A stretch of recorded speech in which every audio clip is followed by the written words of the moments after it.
Hello, everyone. Thanks for joining and welcome back to Wall Street Bullion. Our guest today is a very good friend, Thomas Parilla, president of Parilla Investment Group. Welcome back, sir. Hi, Ivan. Thanks for having me. Yeah, thank you for coming down and speaking to the community. I wanted to get you on to talk about, so much excitement and a lot of new news that's happening in the silver and gold space. And I wanted to, pick your brain about, what's happening with the tariffs and the economy with China, everything like that. First, though, let's start off with gold and silver. What are your thoughts right now for now till the end of the year? We're in the perfect environment. So yeah, I mean, I would buy as much gold and silver as you can get. I'd stick to that same 90-10 barbell I use. 90% goes in physical metals, 10% I like to use exploration miners.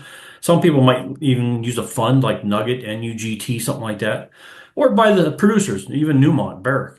But the other 90% should go in physical metals, and I would just keep stacking it up. I mean, this is absolutely the perfect environment. And I'll tell you what we're heading into is a real storm. I think this might be going back almost a year. I've been saying over and over in your show, we're going to have a debt and currency crisis, and it's coming. Well, now I would say the opposite. We're in it. It started.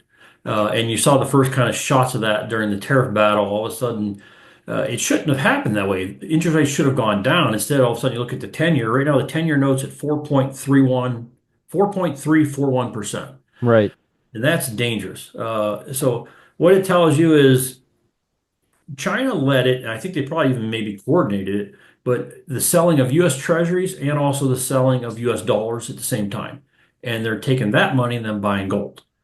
So, when you're talking about U.S. treasuries, of course, that's U.S. debt. You're talking about the U.S. dollars, you're talking about the currency. So there's your currency and credit crisis.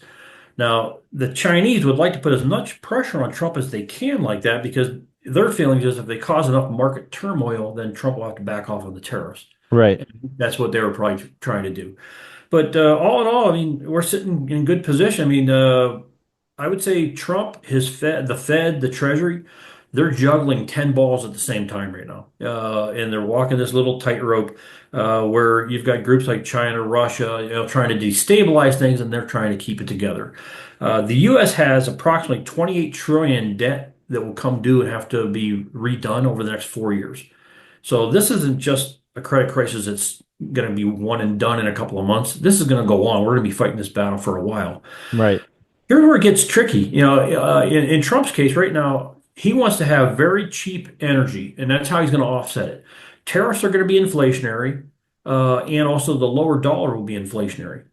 Now, how do you counteract that? You have real cheap energy on the other side of it. So if you have oil, nat gas, all those things going down, that'll counteract it. And that's what Trump wants to do.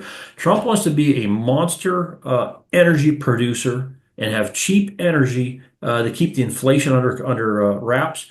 And then over time, I think his tariffs that are there now, the economy will absorb them, and then it'll slow down a little bit. Any kind of inflation spike you get from it. But that's how he's going to hope to overcome that. Will it work though? They're walking a tightrope. Yeah, I mean, one thing goes wrong and you're going to have a calamity. Interest rates right now 4.3 on the 10-year. That thing breaks 5%. You could lose 20% in the stock market in a blink, Oh, which geez.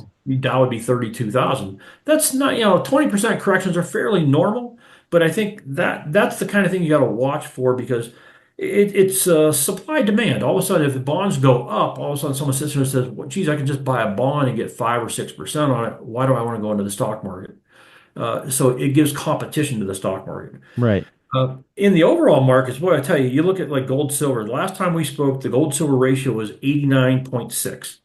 Today, it's 100.9. That's crazy. If you're a gold owner, you already know about all the ways precious metals can hedge yourself against financial instability. Monetary Metals is revolutionizing how people can invest in gold and silver. Right now, there's opportunities for you to earn 4% interest on your gold paid in gold in their marketplace. Now is the time to secure your wealth in an asset that the government can't inflate away.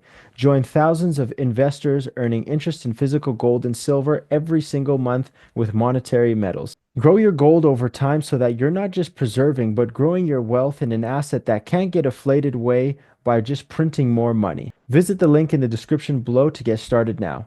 So, another jump. And I've seen this many different times. And here's the problem with the gold silver ratio. Someone will look at it and say, wow, Like you just said, that's crazy. But it doesn't mean it's going to turn tomorrow. It's not like flipping a light switch. It's going to turn. Now, I've seen this thing go out of whack, and all of a sudden, maybe it's at 110, maybe it's at 120.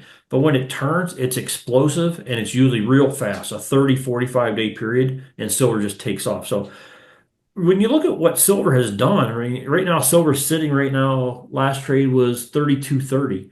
It's in great shape. I mean, you're talking about it wouldn't take a whole lot to shove that over $50. I think one good strong rally. Right.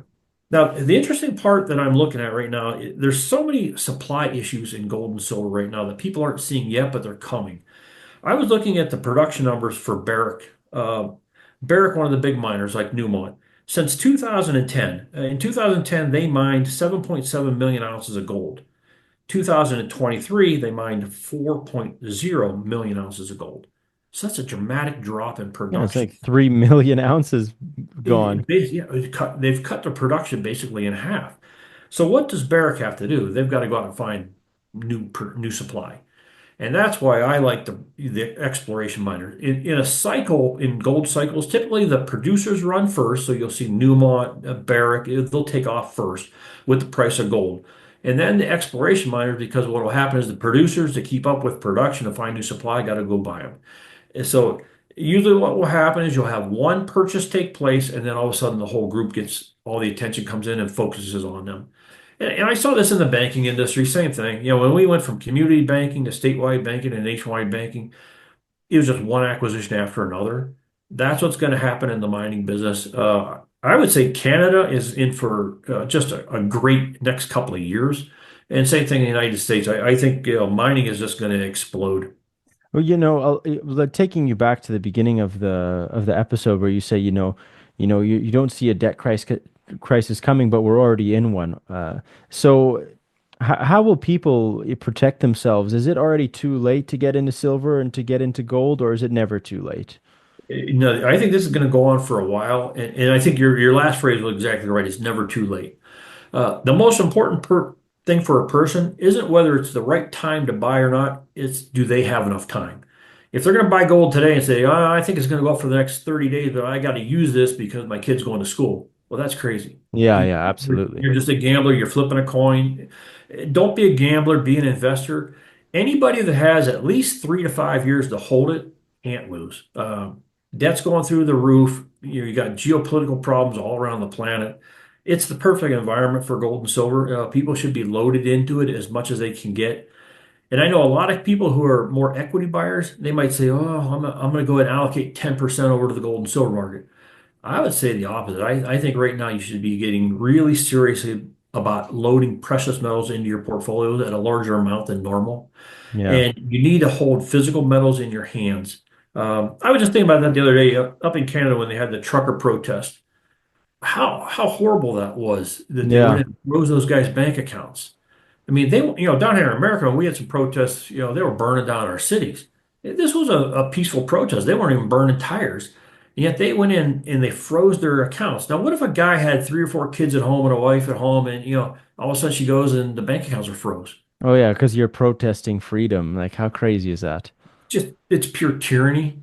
And how wonderful that would have been if all those truckers would have got out of their trucks and done videos of them holding their physical gold and silver and said, "Here's my currency. Right. Keep your Canadian dollars. I don't need them. So what?" But that's the key. When you see something like that, you understand why I keep saying don't put money in your safety deposit box in the bank.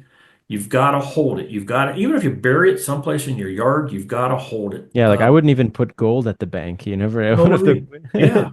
Yeah. Because they just like they did to those truckers. If something happens, someone hears something they don't like what you said, they could potentially go in and freeze your accounts. If you had a bank run, it's always possible they would seize the assets in the deposits. People need to hold those in their own hands.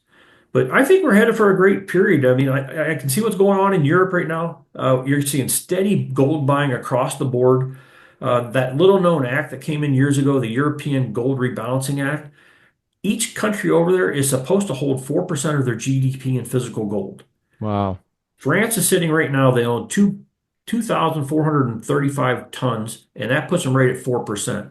But Okay. other guys like Poland and some of the other countries, they've been buying heavy because I think what they're all doing, they're trying to get themselves up to that 4% So when it's ready to go ahead and switch to some type of a gold-backed currency, they're all ready to go. Hello, my fellow silver and gold stacker. I just wanted to say thank you so much for watching the channel. Subscribe, please like the video, and also hit the notification bell. Keep stacking. Do you think a gold-backed currency will work? Because we've seen in America, after Nixon, after they went off the gold standard, you can't have a gold standard and have, a military industrial complex and have unlimited money printing. So do you think they would even allow it? Yeah, I think so. Again, they kind of pulled the wool over everybody's eyes down here. I mean, you take a guy in 1971, he's working his butt off. He turns around and looks at his account today. He's lost 98.5% of his purchasing power. Right. Are you kidding me? Over that period of time, you got 1.5% of your life left. Yeah, that's when people start to look at that and look at the math behind it. You say, well, geez, why did I do that? Why did the government do that to me? You have to have a stable currency. Now, whether it's gold backed or not, I think it will be gold as part of a commodities basket with gold as the anchor. But I see no other way. You've got to have a stable long-term currency. And even here in the United States, I mean, we've run this almost $37 trillion debt up. I tell you what, you drive around, there's schools that are crumbling, there's roads with potholes, there's bridges that are down. You sit there and you kind of shrug your It's shoulders. like, where's the money going? Where is it? And I think the amount of waste there has just been unbelievable. And that's always one of the things when you talk about lowering taxes and leaving the money in the shareholders' hands, or in this case, the citizens' hands. They will always be more frugal on how they use their money than the government is. Because Right, if you're the government using somebody else's money, it's not your mortgage. What do you care? right, So you'll go spend, buy a $5,000 toilet for Afghanistan, or a $2,000 screwdriver. Things like that happen all the time, and they have to stop. But I think we're on the right track. I think gold and silver is going great. I will stand by the fact. I think January of next year, at the end of January by next year, I see gold around 5,000. I see silver. I think probably closer to 100. dang, Uh, wow, that'd be crazy. Silver at $100, that would you turn a know, lot of eyeballs. when gold was at 17 or 1800, me and you had a couple of shows, and we talked about gold hitting 3,100 by the end of January, and I Yeah, missed it by 60 days. yeah. So if anybody's out there trying to make a living off of my projections, you're going to go broke. My time frames are just simply projections, but the overall trend is going to be spot on. Yeah, the gold and silver moves coming. Whether we hit 5,000 at the end of January next year or it's March or April, I think is inevitable that we're going to get there. Now, what will happen in the cycle of gold? Now we're in a point where the producers are just flush with cash and they're starting to look to buy.